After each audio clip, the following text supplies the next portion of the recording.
पिछली क्लास में हमने चैप्टर 4 के पहले 4 न्यूमेरिकल सॉल्व किए थे। इस क्लास में हम 4.5 से स्टार्ट करेंगे और इसको कंप्लीट करेंगे।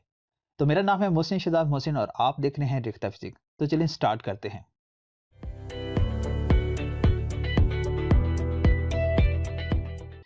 फोर पॉइंट फाइव प्रॉब्लम में कहा गया कि force is acting on a body making angle 30 degree with horizontal. मतलब कि जो फोर्स है वो एक्स एक्सिस के साथ, हॉरिजेंटल मतलब कि एक्स एक्सिस के साथ 30 डिग्री का एंगल बना रही है।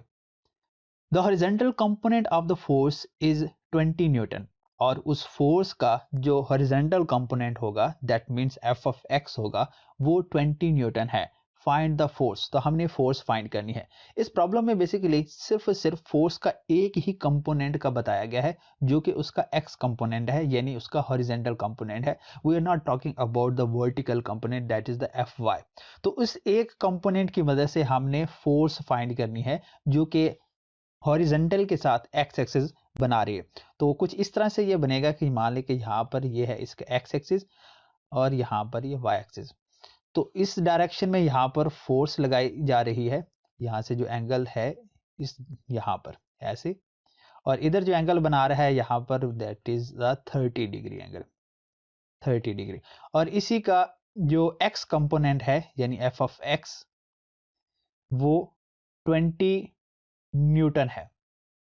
तो हमने बताना है कि ये फोर्स कितनी है, ये एफ, ये हमने बताना।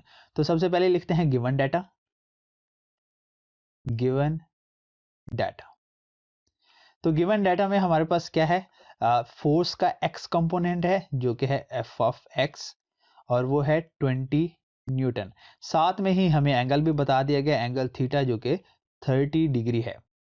और हमने क्या फाइंड करना है, यानी इसमें रिक्वायर्ड क्या है। तो यहाँ हमारे पास जो रिक्वायर्ड है यानी जो कि हमने फाइंड करना है वो फोर्स एफ है, ये हमने बताना है। इसके लिए फॉर्मूला यूज करेंगे F X is equal to F cos theta. तो यहाँ पर हमें एफ ऑफ एक्स की वैल्यू पता है जो कि 20 है, वो लगाएंगे। 20 इज इक्वल टू फोर्स हमने फाइंड करनी एज इट इज रहेगा और कॉस 30 डिग्री। अब cos 30 की जो वैल्यू होती है वो 0.86 होती है, यानी 0.866। तो 0.866 को हम दूसरी तरफ डिवाइड कर देंगे क्योंकि यहाँ पर मल्टीप्लाई हो रहा है। तो इससे आगे ये बनेगा f is equal to 20 divided by 0.866। तो यहाँ से f is equal to 23.09 newton है। मतलब कि यहाँ पर जो हॉरिजेंटल एक्सिस के साथ एंगल 30 बनाती हुई फोर्स है वो 23.09 न्यूटन की फोर्स लग रही है। 4.6 में कहा गया कि the steering of a car has the radius 16 centimetre. Find the torque produced by a couple of the 50 Newton. यानी एक स्टीयरिंग व्हील है और उसका जो रेडियस है वो 16 सेंटीमीटर है। उसके ऊपर फोर्स लगाई गई है और वो फोर्स 50 न्यूटन की फोर्स है। और उस फोर्स लगाने की वजह से इसके अंदर रोटेशन पैदा होगा। अब रोटेशन मतलब कि इसके अंदर टॉर्क प्रोड्यूस होगा। वो टॉर्क कितना होगा वो हमने बताना है। तो सबसे पहले हम देखते हैं गिवन डाटा में हमारे पास इसका रेडियस बता दिया गया है, रेडियस आर जो कि 16 सेंटीमीटर है। अगर हम इसको स्टैंडर्ड यूनिट में लेके जाएं तो ये 0.16 मीटर बनेगा। अब 16 सेंटीमीटर क्या है, इसका रेडियस है।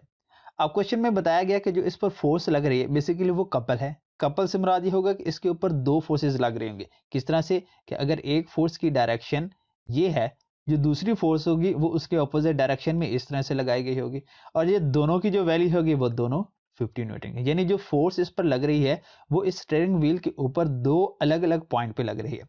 अब इसके सेंटर से यहाँ राइट साइड पे जो पॉइंट है, अगर इस पॉइंट को मैं ए कह दूं और इसके इस पॉइंट को मैं बी कहूं, तो ये दूसरा पॉइंट ये उसके रेडियस में से पास करके जाएगा और यहाँ तक ये डिस्टेंस बनेगा। तो ये भी कितना, ये भी इसी सर्कल का रेडियस बनेगा, तो ये भी 16 सेंटीमीटर होगा। दैट मीन्स कि अगर हम जो फोर्स लगा रहे हैं इसके स्टीयरिंग व्हील के दो अलग अलग पॉइंट्स पे लगा रहे हैं, और दो अलग अलग पॉइंट पे जो हम फोर्स लगा रहे हैं दोनों पॉइंट्स के दरमियान जो डिस्टेंस होगा यही इसका कपल आर्म होता है। तो कपल आर्म को हम इसके फोर्सेस के साथ मल्टीप्लाई करेंगे तो हम आसानी से टॉर्क फाइंड कर सकते हैं। तो यानी यहाँ जो आर है वो सिर्फ इसका रेडियस है जो कि 0.16 मीटर बनता है।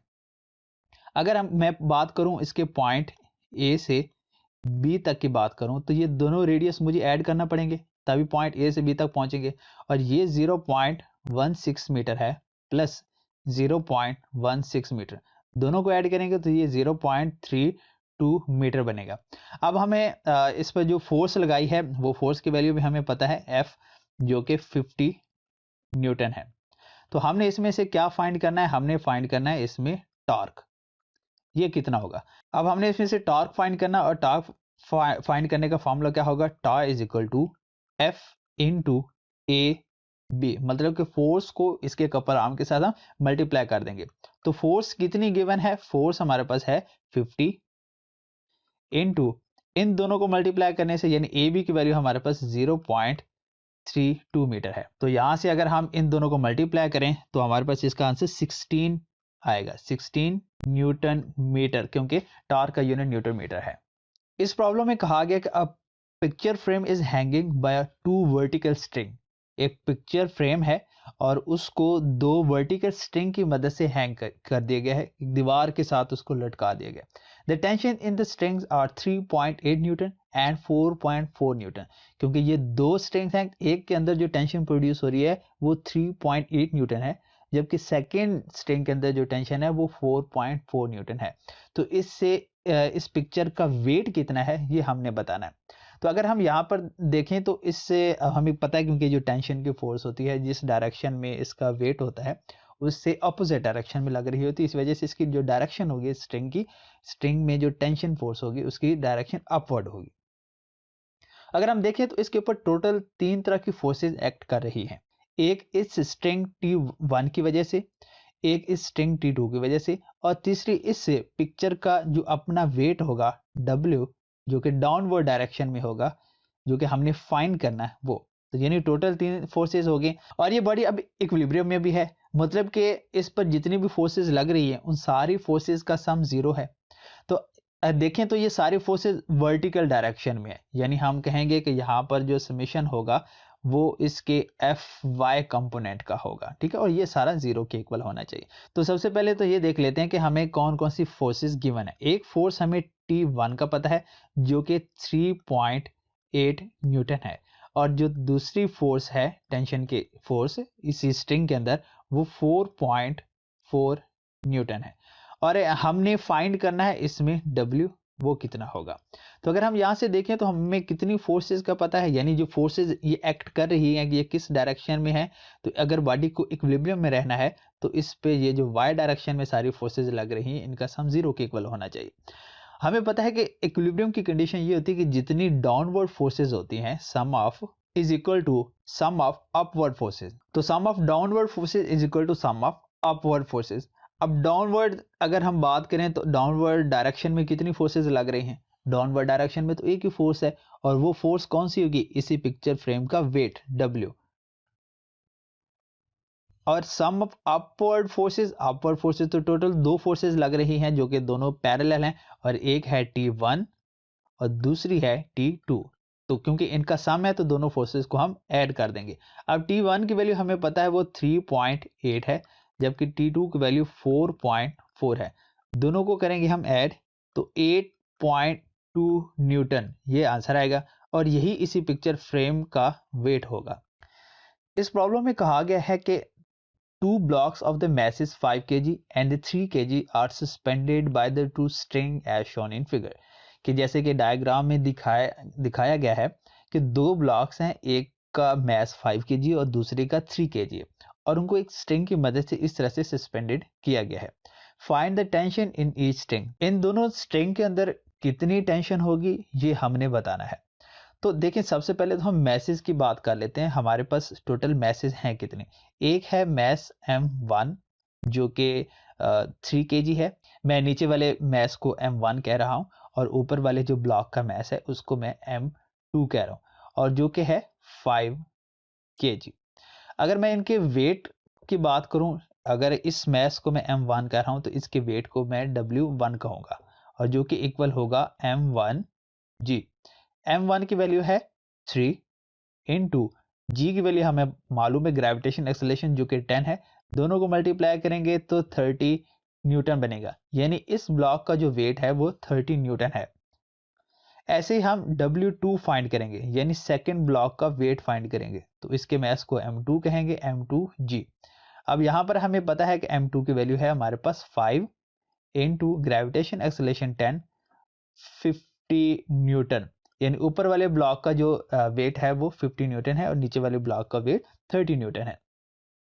तो यहाँ पर जो फोर्सेस एक्ट कर रही हैं बेसिकली ये भी वाई डायरेक्शन में है, जैसे कि हमने पिछले प्रॉब्लम में सॉल्व किया था। तो वाई डायरेक्शन में है तो समेशन जितनी भी फोर्सेस हैं वाई डायरेक्शन में लग रही हैं उन सब का सम 0 के इक्वल होना चाहिए। अब टेंशन की बात अगर हम करें, इससे T1 की बात करें जो कि नीचे वाले इस मैच के साथ अटैच है, इसको मैं T1 कहूंगा और इसको T2 कहूंगा। तो T1 में कितनी टेंशन होगी? T1 में उतनी ही टेंशन होगी जितने के इसके इस ब्लॉक का वेट होगा। और यहाँ जाहिर सी बात है अगर ये इक्विलिब्रियम में है तो इसके वेट के बराबर ही इसके अंदर टेंशन होगी। अब वेट इसका है डाउनवर्ड और टेंशन अपवर्ड है, तो दोनों इक्वल होंगे तभी तो ये इक्विलिब्रियम में है।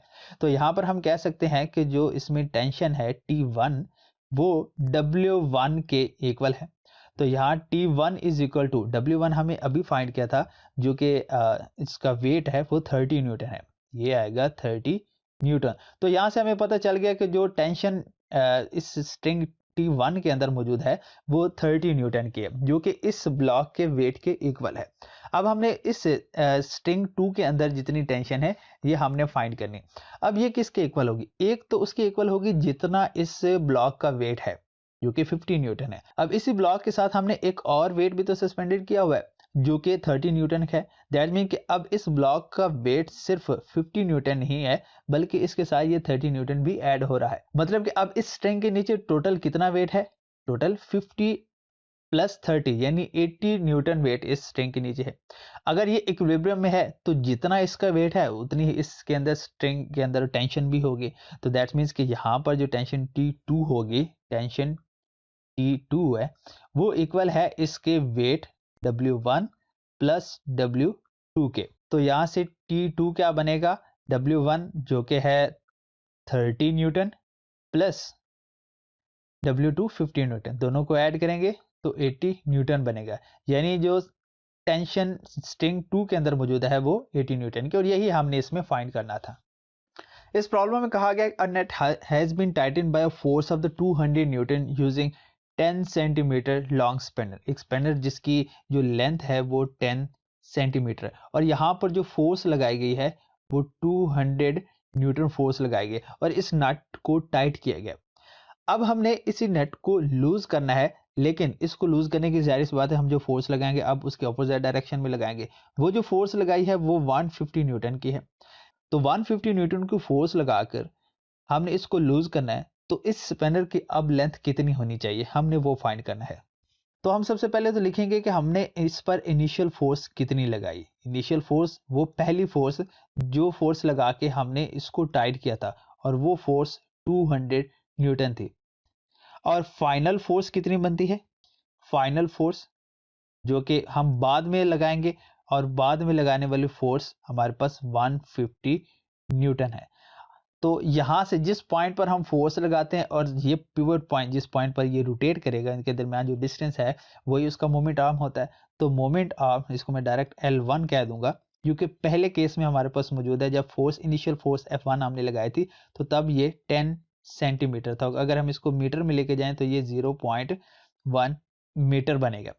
और इसका मोमेंट आर्म यानी जब फोर्स फाइनल फोर्स F2 लगाएंगे तो इसका तब कितना मोमेंट आर्म होना चाहिए ये हमने बताना है। तो यहाँ पर हम इक्विलिब्रियम की सेकंड कंडीशन को सेटिस्फाई करेंगे जो कि हमें बताती है कि जो टॉर्क इसके अंदर प्रोड्यूस हो रहा है उसका सम 0 होना चाहिए। मतलब कि प्रिंसिपल ऑफ मोमेंट्स इसको फॉलो करेंगे। Sum of clockwise moment is equal to sum of anticlockwise moment, ये दोनों बराबर होने चाहिए। तो इस हिसाब से अगर हम देखें तो जो टॉर्क प्रोड्यूस होगा एक डायरेक्शन में F2 इंटू L2, मैं उसकी बात कर रहा हूं जब हम इस नट को लूज करेंगे, ये इक्वल होने चाहिए उतने ही टॉर्क के जो कि इसको टाइट करने के लिए हमने लगाया जो कि बनेगा F1 इंटू L1। अब यहां से हमने फाइंड क्या करना है? L2 फाइंड करना है, तो बाकी सारी टर्म एक साइड पे रहेंगी। F1 into L1 divided bye F2। तो यहां से आगे हम वैल्यूज लगा देंगे। L2 इज इक्वल टू, अब F1 फोर्स हमें मालूम है 200 है into L1 0.1 metre divided by 150। अब ये इसके साथ कैंसिल, और आफ्टर सिंप्लीफिकेशन यहाँ L2 की वैल्यू आएगी 0.133 मीटर है। लेकिन अगर हम इसको सेंटीमीटर में लेके जाएं इसी आंसर को, तो ये 13.3 सेंटीमीटर बनेगा। तो मतलब क्या हुआ कि अब की बार जब हमने इसके फोर्स को कम किया तो जाहिर सी बात है हमें इसके मोमेंट आर्म को पहले से ज्यादा करना पड़ेगा, तभी हम उतनी ही फोर्स के साथ इसको वापस खोल सकेंगे। तो पहले जब हमने 200 न्यूटन फोर्स लगाई थी तो उस वक्त इसका मोमेंट आर्म 10 सेंटीमीटर था। अब क्योंकि हमने फोर्स को कम किया है तो मोमेंट आर्म को ज्यादा करना पड़ेगा, क्योंकि मोमेंट आर्म और फोर्स ये दोनों इनवर्सली प्रोपोर्शनल है। तो यहाँ पर अब की बार जैसे ही हमने फोर्स को 150 किया तो इस स्पैनर की लेंथ 10 से 13.3 सेंटीमीटर करनी पड़ेगी।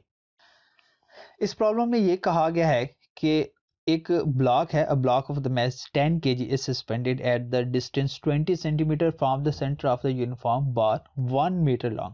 एक बार है जिसकी टोटल लेंथ 1 मीटर है, उसके एक एंड पर एक मैस को लटका दिया गया। ब्लॉक है जिसका मैस 10 kg है, उसको लटकाया हुआ है और वो इसके सेंटर से 20 सेंटीमीटर दूर है। अब हमने इसको बैलेंस रखना है, तो जाहिर सी बात है कि बैलेंस रखने के लिए इसकी दूसरी डायरेक्शन में ही एक डाउनवर्ड डायरेक्शन में हमें फोर्स लगानी पड़ेगी, उसकी दूसरे एंड पर लगानी पड़ेगी वो फोर्स।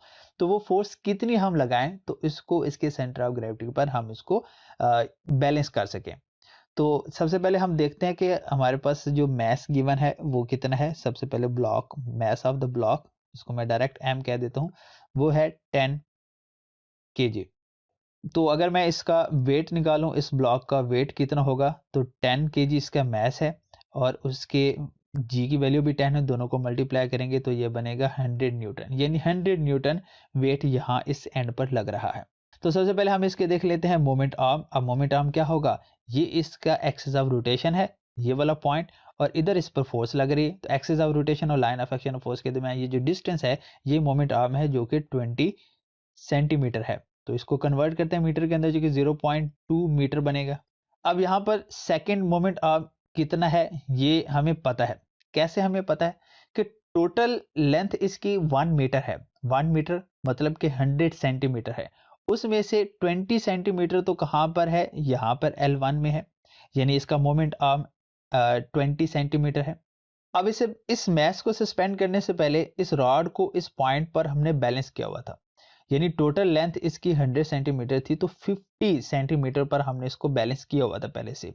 तो यहाँ से इस डायरेक्शन में टोटल जो इसकी लेंथ थी यहाँ पर इस डायरेक्शन में वो 50 सेंटीमीटर थी। उस 50 में से 20 सेंटीमीटर दूरी पर हमने ये मैस को सस्पेंड किया हुआ है, और इसकी जो राइट साइड है ये 50 सेंटीमीटर है। तो यानी यहाँ से हम कह सकते हैं कि जो इसका मोमेंट आर्म L2 है वो 50 सेंटीमीटर है।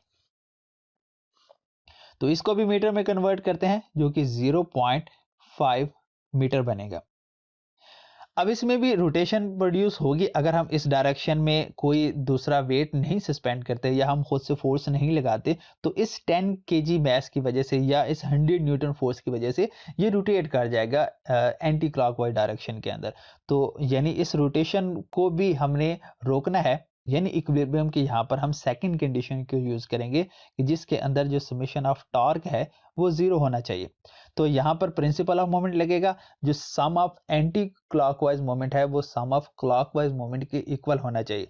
तो जैसा फॉर्मूला हमने पिछले प्रॉब्लम में बनाया था बिल्कुल वैसा इसमें भी बनाएंगे, यानी इसमें हम कहेंगे कि force F1 into L1 is equal to force F2 into L2 आएगा। यहाँ जो फोर्स हम बात करें बेसिकली उसकी वेट की बात करें, तो मैं इसको रिप्लेस कर सकता हूँ वेट के साथ भी, W1 L1 is equal to W2 L2। हम इस तरह से भी बात कर सकते हैं, क्योंकि अभी हम जो बात कर रहे हैं वो वेट की सूरत में बात कर रहे हैं, तो ये दोनों इक्वल होते हैं, फोर्स और वेट। तो हमने फोर्स कौन सी फाइंड करनी है, F2 फोर्स फाइंड करनी है, जो कि हम इसकी राइट डायरेक्शन में अप्लाई करेंगे। तो यहाँ से हम इसकी वैल्यूज लगा देते हैं। सबसे पहले तो हमने क्योंकि F2 फाइंड करना है तो इसको सेपरेट कर लेते हैं। F2 is equal to F1 into L1 divided by L2। F1 है फोर्स 100 न्यूटन, L1 है 0.1 डिवाइडेड बाय L2 हमारे पास 0.5 है। तो यहाँ से अगर हम इसको सिंप्लीफाई करें तो F2 का जो आंसर हमारे पास आता है वो 40 न्यूटन आता है। मतलब कि इसके दूसरे एंड पर हमें 40 न्यूटन फोर्स लगानी पड़ेगी, तभी हम इसको बैलेंस कर सकते हैं। तो यहाँ पर चैप्टर 4 के जो प्रॉब्लम है वो एंड हो जाते हैं।